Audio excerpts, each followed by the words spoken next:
What did You I say? got Oh, her. buddy, You got dude, her. just You correct got her. me. Just correct me. Yeah, you No, should no, have no, just no, no. We're not called going to me do that out. to you. Let's start from the top. Hey!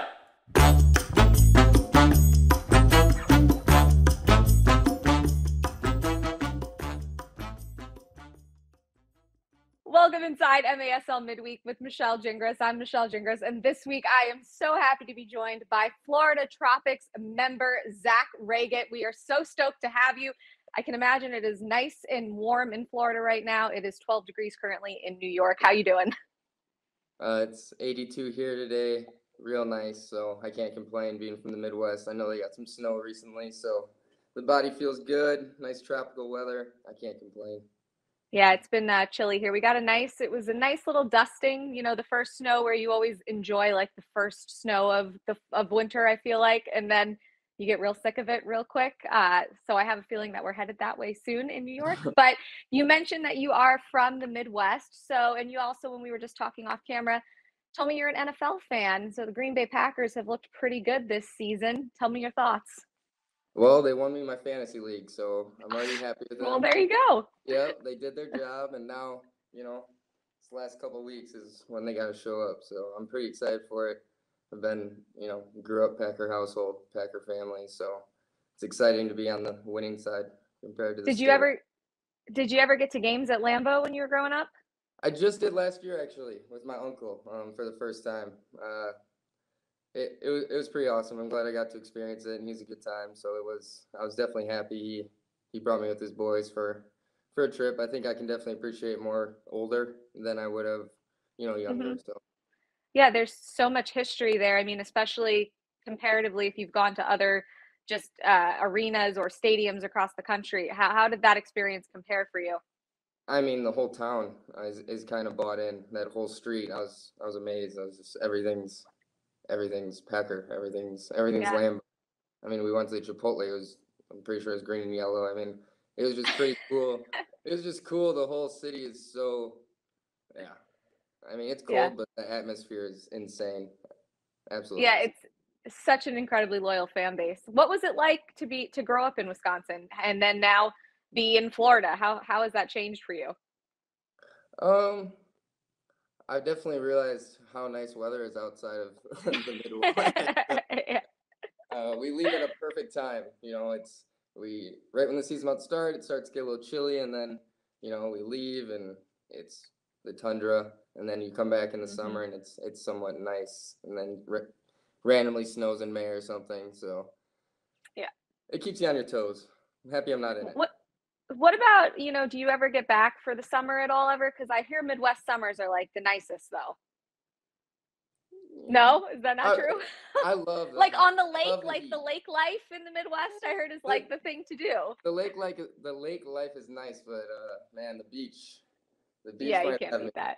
Yeah. You're spoiled now Yeah, being in South Florida now for I'm a sure. Florida orange. Yeah, you are exactly. Okay, so let's backtrack a little bit. Let's go back to college. Tell me a little bit about your soccer career because up until college, when you were in high school, you were playing multiple sports, and up until senior year, basketball, baseball, as well as soccer. So, why was soccer the sport that you decided to focus on, and then how did that kind of help you throughout your collegiate career? Yeah, so just a little background in high school. I was probably about 5'7" until my junior year of college. So playing all those sports, you can definitely excel in all of them given whatever height. But soccer is such a technically based sport, I feel like, and I think I just excelled well at the time. I excelled the most at that sport at the time. I had passion for all of those sports definitely, but soccer stayed true. And then I grew a little bit going into my senior year of high school. Nothing crazy. I'm talking like 5'3" to 5'6". Feeling 6 foot. But then and then I grew in college where I went to school in Trinity International. It's a small Christian school, NAI in Deerfield. Kept growing and then finally grew going into my senior year and got to play.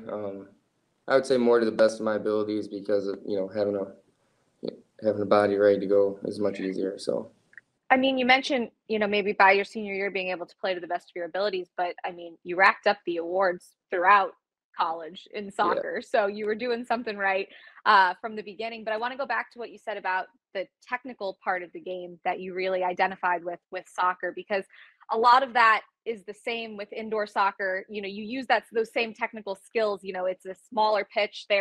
You have five guys that you're working with quickly. It's so fast paced.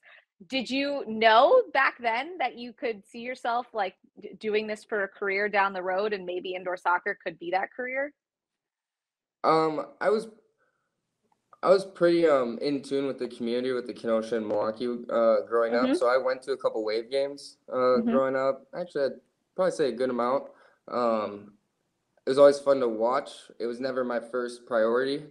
Sure. I would have never. I mean, I was always like, wow, this would be fun. I could, fast paced, technical. It's kind of Mhm. like hockey. Even though I was little, I love Mhm. physicality, um, Mhm. and it's entertaining. So I definitely had interest in it, but everyone's dream, or not everyone's, but my dream was outdoor and Yeah. college to that and see what happens. But I could just kind of took the path that God gave me, and this is where it led me, and I'm pretty happy with it. So. So you did the obviously outdoor soccer in college.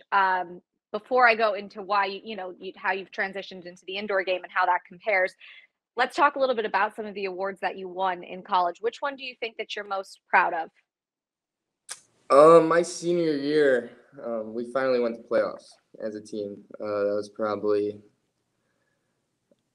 it was stressful to say the least for staying there, but I grew a bond my freshman year. I wanted to turn that men's program kind of around or be a part of that. So it might not sound like a crazy stat to other players to be like, oh, we're finally the playoffs. Like it's a big stat for that program, and I think we finally got 10 wins that year or something, and it was it Yeah. that didn't compare to any of the individual stats we got because it was never fun watching people play and you're done early. Yeah. So it was big for us.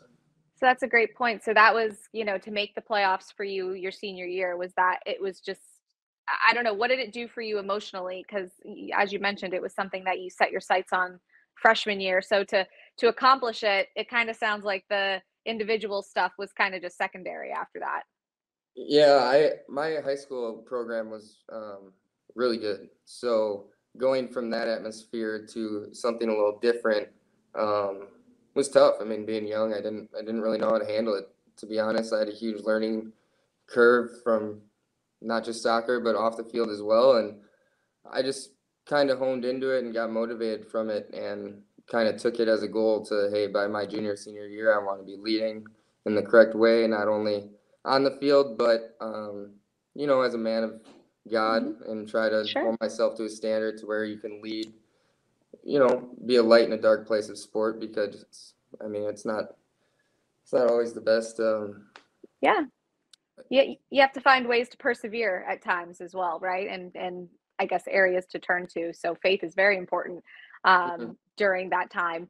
So okay, so let's fast forward. You graduate, and then you go to St. Louis. And if correct me if I'm wrong, but you didn't play right away in St. Louis, and then you started to get some time, and then you ended up becoming Rookie of the Year, right? Yeah, How does that work out? yeah, crazy. My Everton, he was the coach of St. Louis. Well, before he was there, I actually went to an open, like 3 or 4 day thing, like tryout in Cedar Rapids when he was coaching at the Rapids. Um, I don't think I did that well, to be honest. So a couple months later or whatever, he reached out again, or we got in contact again, and he told me to come in to St. Louis. It was somewhere mid-year, and I just started training and just building confidence. That's one thing that I'm sure we'll get into a little bit more too. Is just the difference between this year and other years, and it's just confidence. In St. Louis, it took me a little bit to gain that and learn the game, because end of the day, it's soccer, but the game is, I mean, you can't really compare it to any other form of soccer. So it's just a huge learning curve. So it just took me a little bit longer than I would have liked, but I'm glad they held off and didn't start playing me until fresh year. So I'm glad they did that. So you just mentioned that it's kind of incomparable to other forms of soccer. What would you say are the biggest, I guess, similarities and the biggest differences that you noticed, or maybe the toughest adjustments for you right away? Oh, the pace. The pace. I mean, you play Mm-hmm. indoor growing up, but you're playing, at least for me, indoor growing up was a lot of the same outdoor tactics, a lot of the Mm-hmm. same, nothing like the same movement to what it is at a professional level. The pace, it's just, And the we're pace doesn't compare in the physicality. It's different. and when you're and correct me if I'm wrong, but like a lot of the things that you would do in the outdoor game, you kind of use the indoor philosophy when you're like training, like tactically, like technique wise and things like that. Those are things that you do to work on it. But for the entire game to be all basically technique based and just so fast paced, so much back and forth, I imagine that takes some getting used to as well, right? Yeah, I think a lot of the players from out of the country, like the Brazilian players, or Mm-hmm. they grow up playing futsal or Mm-hmm. playing more small-sided games than the U.S. did. So for me, even the smallest thing is you see people using the bottom of their foot to receive the ball, a certain different part of their foot. And growing up, I mean, I don't. I mean, I might have been told, no, receive it, open your foot, open your leg, like Right, receive it a right. certain way. And now they're like, hey, like that's not, cut that out, because if you use that technique, you're gonna get stolen every time. And they're right. So you're Huh. going, hey, I played 18 years of soccer, and then you come play this, and it's like, rewind. It's a whole Yeah. different verbiage, philosophy, technique. So it's fun. It keeps you on your toes, and I'm glad I was able to grasp it and not, I buy was out. just gonna I was just gonna say, like, for you, like, what an interesting challenge that's been, right? Because you had kind of made it to the top of your game at the collegiate level. You had won all these individual accolades. Your team, you had accomplished a milestone that you were hoping to. And then you come into this league and you kind of have to retool the way you think about things to be competitive and to be at the top of your game again. How did you approach that? To be honest, like I said before, I didn't grow until about my senior year of college. So, Right. um, the body, the body frame that, when I went into St. Louis, they're like, target, go up top, target, Yeah. target. I'm like, all right, yeah, whatever, like whatever to get on the field. But in my position, it's a lot of back to goal, a Hmm. lot different than outdoor of any type that I've played. I always played facing, seeing the whole field. So from that standpoint too, not only was I trying to learn the new game, but I was trying to, get comfortable with myself. And Hmm. um, it was just a real humbling experience. Hmm. Like you said, just having a pretty decent individual college career and going back to that and realizing like, man, you kind of stink right now. It's like it's a whole different game. Like you gotta, you're a rookie again. Figure it out. Like you gotta Yeah. go through the process. And I mean, personally, I love that. I love the process and I love the motivation and commitment. So it was good. Yeah. So you mentioned earlier just futsal, which hello, Team USA, not too shabby. So we Thank have a lot to talk about with that. How did that even happen? Because you're telling me now that you had to adapt to how the game has changed and the differences between the outdoor game and the indoor game. But how were you able to be one of the very few people in the country selected to represent the country in the World Cup? How did that happen? you. They look through their players. They have their system of, they've looked at thousands of players. And I will say those are the two games that I would translate the most is the indoor game and the futsal game. Hmm. Kind of what I was talking about earlier with some of the people from out of the country that come play, and you just see how technical they are. So that futsal game, I think, just really helps the indoor. Hmm. And I think indoor, if I would have went to they called me in for one of the camps, for one of the futsal ID camps. Um, I went there and I played, and I went there with a couple other teammates from the Tropics actually, and we just showed up for a couple days and played, scrimmaged, and had a meeting after, and then he just said, you're either going to get a call or you're not going to get a call, and to just be ready and keep training. And I think this was about pretty soon before the team had to go to the CONCACAF qualifiers. Hmm. So to be honest, personally, I was just happy to kind of get my foot in the door. I was just happy to be there, and we actually did really well.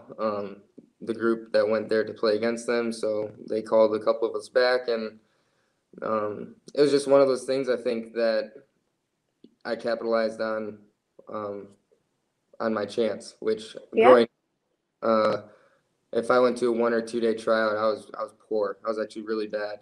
I was so much better at, let me get a week with the guys, just to, like that confidence I was talking about. So, I was really happy with myself, and just being able to not only learn, because it's a completely different game. Again, you're playing head on a swivel. You don't really know what's going on, but you're doing well, so just keep doing what you're doing. And then as I got more chances, it was like, shout out to those coaches for sure. I mean, I had to be a sponge, but the information, the knowledge they have for that game is, I'm kind of like addicted to it now, because it's, like I said, there's always a new game, a new form, and it's like, yeah, it's great. It keeps you on your toes, as you mentioned. So what was that phone call like when you found out that you were going to be part of the team? I mean, there must have been an immense sense of pride associated with that. Yeah, when I was in middle school, I think one of my Christmas gifts was a customized USA jersey with Reget 8 on the back. Of course, that's for the outdoor team, but you're motivated, and then you're like really motivated, and it was one of those things like, oh wow, this is like, I could feel during the time it felt special, and like I've talked about my faith before, and I could feel like all right, like I could, like something was different, and then just to keep getting good news was kind of new, and having absolutely, and keep getting it. So I was like just riding the wave and just trying to learn as much as I can, and just Who do you remember who your first phone calls were to after you found out that you would be part of Team USA? Do you remember who you wanted to reach out to first? Probably made 10 calls in a minute. Yeah. That's awesome. It was pretty speed. That's so cool. Yeah. So I was pretty excited. Yeah, and your family, their reaction as well must have been like something that you probably will never forget, right? Yeah, and I called my college coach pretty quickly, because there's a lot of hardships throughout that roller coaster. So I know he'd be proud of it too. So I just shared that with him. Yeah, that's great stuff. Okay, so let's transition back to indoor. After St. Louis, you go to Florida, and that team was in the midst at the time of like a huge roster overhaul, and they were really kind of trying to form this like super team essentially. And that can either go very well or that can go very badly. We've seen it in multiple sports where just when there's a plethora of talent, sometimes it's hard to find that chemistry. So what made you guys click so well so soon, I guess? For the people that went to the Tropics that year?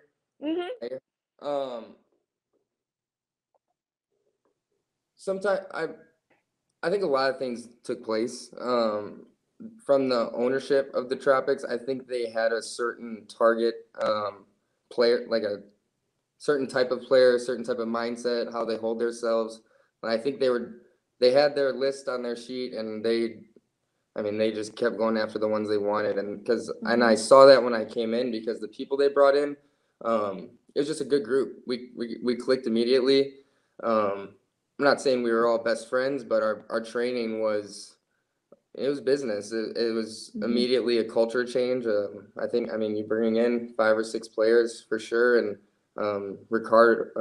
Drew and Rika, they won the championship the year before. You keep bringing in guys like that, and all of a sudden there's a complete different culture, which I came from St. Louis, but that's my mindset as well, personally, and you can see that from the other guys they brought in as well.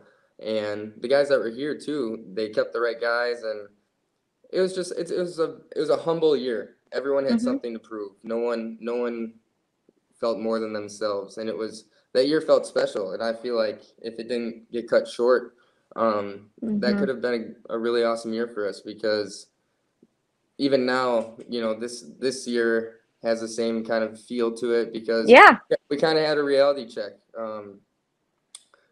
We've won the regular season a couple of years now. had under five losses the past couple of years, and then the playoffs keep. It's just one of those hardships we got to get through as a group, and we have a couple of years under our belt now, and we're back to that humble, motivated, get our job done every day. So I was just going to say, it's kind of like you have a really unique balance again of just that veteran presence that you kind of talked about back in 2019 that you were kind of walking into. Now you've kind of evolved into one of the veterans on this team and just someone that's been around for a few years, understands the culture, understands how you have to win. And now you also have this like surge of youth as well. And it's a lot of talented young guys that can get the job done. So what excites you most about this season and the way this team looks? I would just say really that feeling right when we got into, first of all, it was nice to pretty much bring everyone back.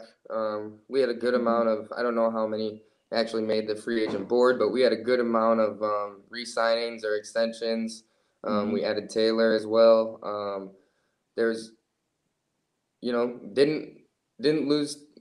We gained what we needed to gain, and bringing him in too. He has that dog mentality of it's 7 a.m. practice, but we're getting into it. We're getting after it, and that's our big thing every day. Is compared to that 2019 season to this one. I mean, we haven't really took the foot off the gas since preseason, and that's been a huge thing for us. And I think that it reflects in our games that we're kind of playing at our own pace, and our pace is fast. And if we want to slow down, we'll slow down. But we really want to.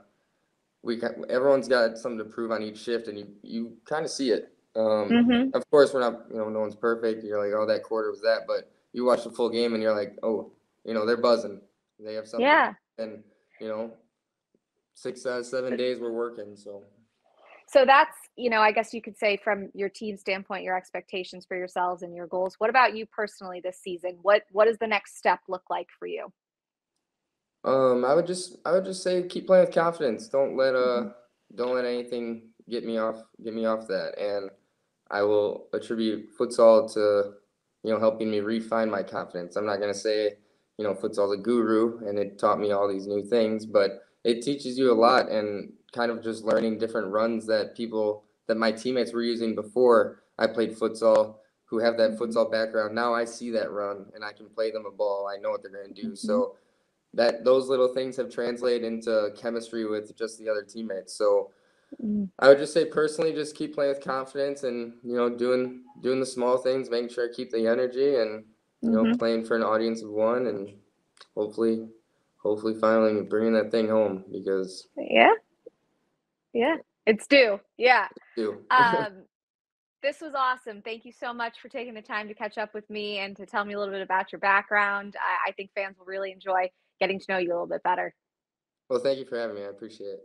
Of course. This is MASL Midweek with Michelle Gingras. You can find these episodes every Wednesday right here. We'll see you next time.